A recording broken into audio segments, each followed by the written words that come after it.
Dans votre édito, Patrick, le défi de l'avion écolo. Oui, les avions ne sont plus ce qu'ils étaient. Les compagnies qui portaient jadis de grands rêves de voyage et de découverte sont devenues, à tort ou à raison, des symboles de pollution déraisonnable et parfois de honte. C'est la Suède, le pays de Greta Thunberg, qui a inventé ce mot Flixcam, qui n'est pas une étagère à monter soi-même, mais littéralement la honte de prendre l'avion. Phénomène d'ailleurs très relatif. Le transport aérien mondial table cette année sur 4,3 milliards de passagers, pas très loin du record de 2019, ce qui veut dire que la page du Covid est définitivement tournée et que le trafic devrait reprendre sa croissance. Mais l'avion pointé du doigt pour son impact sur le climat, c'est à tort ou à raison? L'aviation civile mondiale contribue à peu près à 3% des émissions de CO2, sans compter la condensation, les fameuses traînées blanches laissées par les avions dont on ne sait pas encore bien mesurer l'impact. Alors on peut considérer que 3 ou 4%, c'est pas grand-chose, que c'est moins que le numérique, argument souvent entendu, mais la différence c'est que tout le monde est connecté, tandis que l'avion est réservé à une élite, environ 10% de la population mondiale, et plus encore aux 1% de ceux qui voyagent le plus, responsables de la moitié des émissions de l'aviation. Et l'aviation écolo, alors, l'avion écolo? Alors, l'avion écolo, ça n'existe pas. Et l'idée qu'on puisse faire voler des avions à l'électricité ou à l'hydrogène dans 10, 15 ou 20 ans demeure dans l'état de la recherche et de la science très spéculative. Non, dans l'immédiat, la décarbonation du secteur passe par des avions plus économes ou moins polluants, ce qui est déjà engagé. En 30 ans, la consommation en carburant calculée par passager kilomètre a été divisée par 2. Le problème, c'est que dans l'intervalle, le trafic a été multiplié par plus de 4 et donc les émissions totales du secteur aérien ont doublé.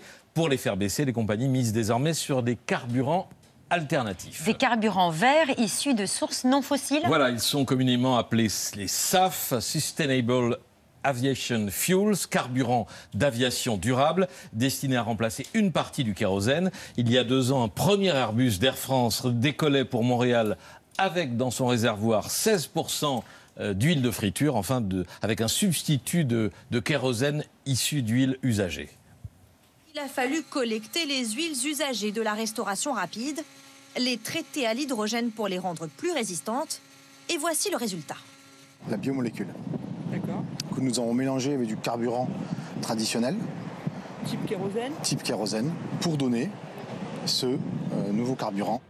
Depuis, Air France KLM a signé avec Total Energy un accord pour lui en fournir 800 000 tonnes par an. Le problème, c'est que pour l'instant, la France n'en produit pas beaucoup. Total Energy inaugurera qu'en 2025 sa bioraffinerie de Grand Puy en Seine-et-Marne qui sera dédiée au SAF. Aujourd'hui, 4 à 8 fois plus cher que le kérosène fossile, alors que la filière est beaucoup plus développée aux États-Unis et le SAF y est moins cher. Les SAF émettent moins de CO2 que le kérosène? Non, en vol, c'est la même quantité, mais l'empreinte carbone de ces huiles produites à partir de plantes qui ont absorbé du CO2 durant leur croissance est déduite du CO2 brûlé en vol, ce qui relativise quand même les réductions réelles de CO2 que les compagnies estiment à 70 ou 80%. Et l'Union européenne a défini une feuille de route pour les compagnies. Oui, tous les vols au départ de l'Union européenne seront obligés d'incorporer au moins 2% de SAF dans leur réservoir dès 2025. Ensuite, cette proportion augmentera tous les 5 ans, 6% en 2030, 20% en 2035, 42%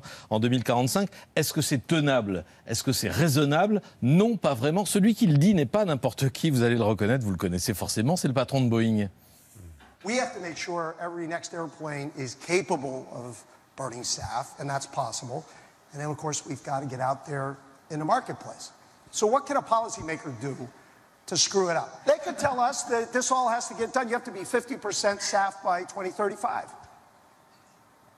And the music will stop, because we won't be able to get there. So our job as an industry is to try to build these tools. You're welcome to use ours.